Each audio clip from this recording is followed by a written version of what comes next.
జై శ్రీరామ్. 2025 ఢిల్లీ ఎలక్షన్స్లో బీజేపీ గెలుస్తుందని చెప్పడం జరిగింది. అది ఫిబ్రవరి 8వ తారీఖున ప్రూవ్ అయింది.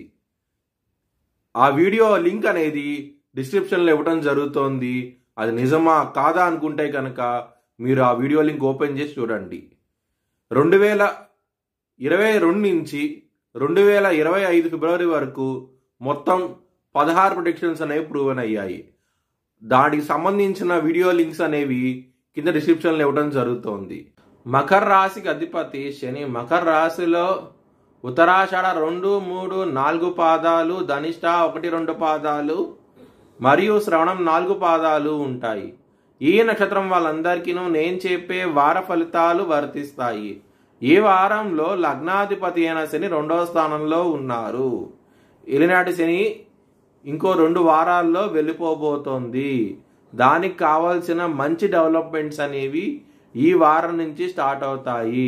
ముఖ్యంగా ధనపరంగా, కుటుంబ పరంగా, కెరియర్ పరంగా, మ్యారేజ్ పరంగా చాలా ఇంప్రూవ్మెంట్స్ అనేవి కనబడతాయి. మీకు ఈ వారాంతం నుంచి పాజిటివ్ డెవలప్మెంట్ స్టార్ట్ అవుతాయి. చాలా ఆనందంగా ఉంటారు. ఎవరైనా సరే విదేశాలు వెళ్ళాలనుకుంటే కనుక చాలా అనుకూలంగా ఉండబోతోంది.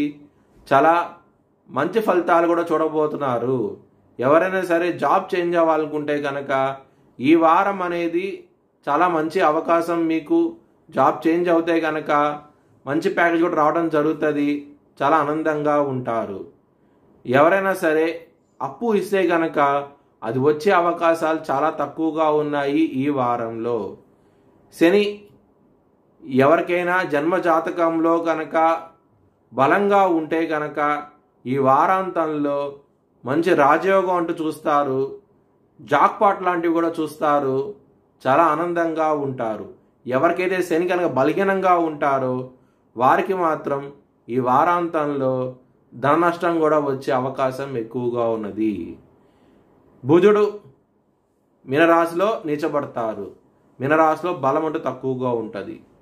4వ స్థానంలో కుజుడు అధిపతి అయ్యి ధనస్సు రాశిలో ఉన్నారు. చాలా మంచి ఫలితాలంటూ చూస్తారు. ల్యాండ్స్ లాంటివి కొనే అవకాశం ఎక్కువగా ఉన్నది.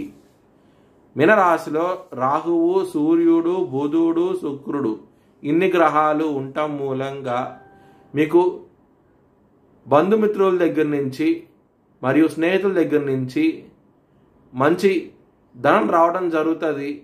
చాలా ఆనందంగా ఉంటారు. శుభకార్యాలంటూ చేస్తారు. దాని మూలంగా మీరు ఆనందాన్ని పొందుతారు. ఈ వారంలో మీ భవిష్యత్ వివరాల కోసమై హెచ్ఎల్ఎన్ జ్యోతిష్యాలను సంప్రదించండి.